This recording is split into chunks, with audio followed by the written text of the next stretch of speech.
Sveiki, šiandien norėčiau pakalbėti apie duomenų tipus.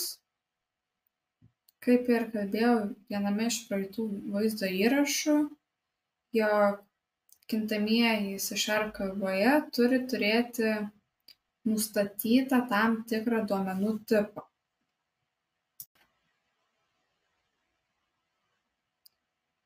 Duomenų tipas nurodo dydį ir kokio tipo reikšmę tam kintamui priskirsi. Naudodami netinkamus duomenų tipus galime gauti klaidas, kas nėra gerai. Tačiau naudojant tinkamą duomenų tipą, mes tų klaidų išvengiame, saugome laiką, kompiuterio atmintį ir padarome kodą lengviau skaitomą ir lengviau palaikomą.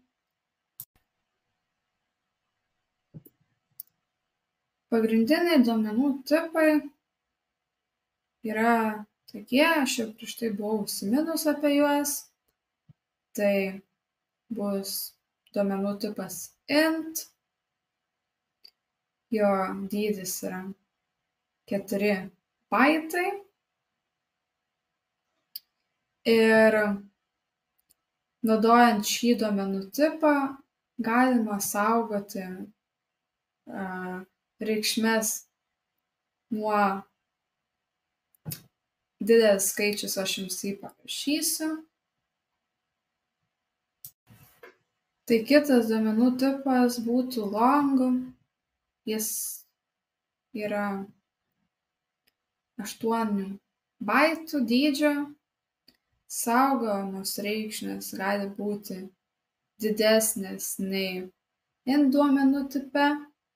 Taip pat aš tą skaičių parašysiu, nesivarginsiu net diktuoti. Toliau bus float, jo dydis yra 4 baitai, saugo jis trupmeninius skaičius ir gali saugoti iki 7 skaičių po kablelį.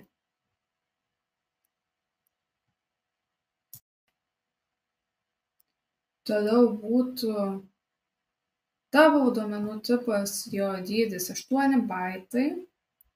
Jis saugo taip pat trupmeninius skaičius, tačiau gali saugoti 15 skaičių po kablelį. Tai skiriasi nuo floato dydžiu ir kiek skaitmenų po kablelį saugos.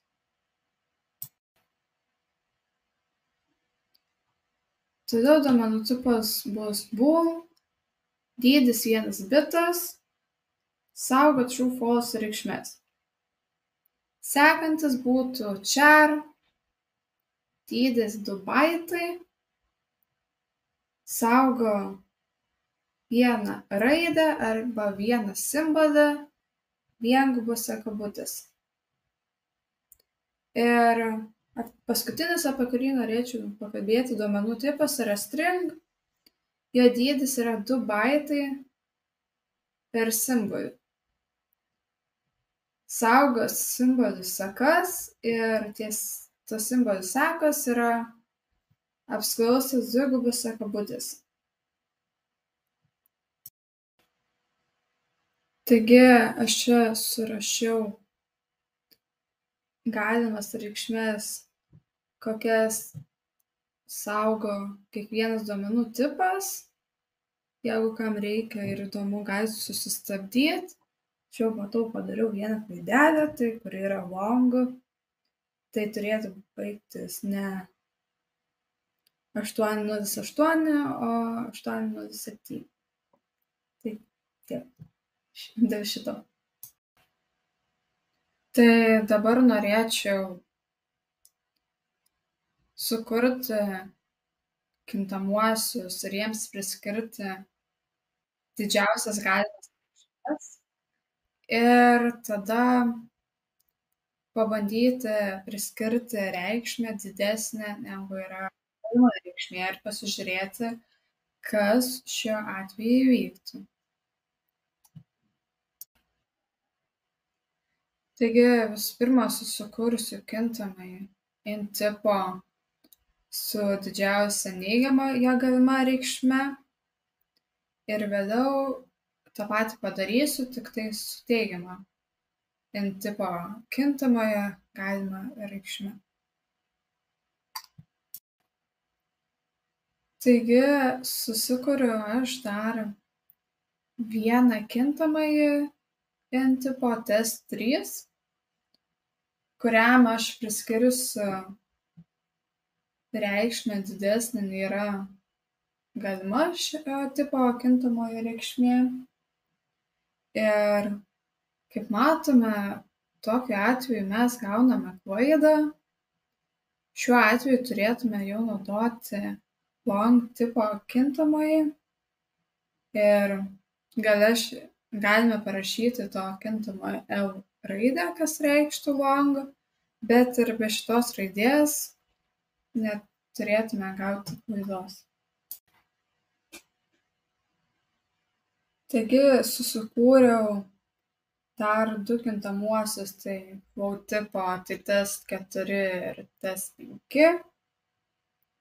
Kaip matome, turime rašyti prie float kintamojo reikšmės f raidę, kitaip gausime klaidą. Ir kaip ir minėjau, šio tipo kintamasis gali saugoti iki 7 skaičių po kablelio. Tai daugiausiai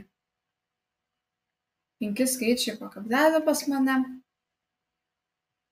12,4 nesikeitė.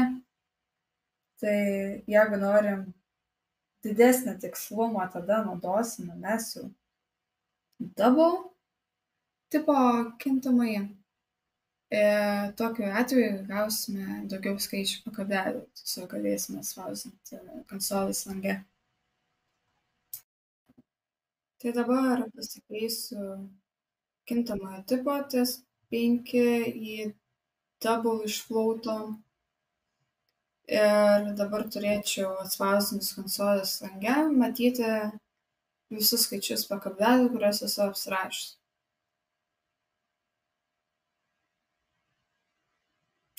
Tai tą ir matome. Tai apie duomenų tipus šiam kartui būtų tiek.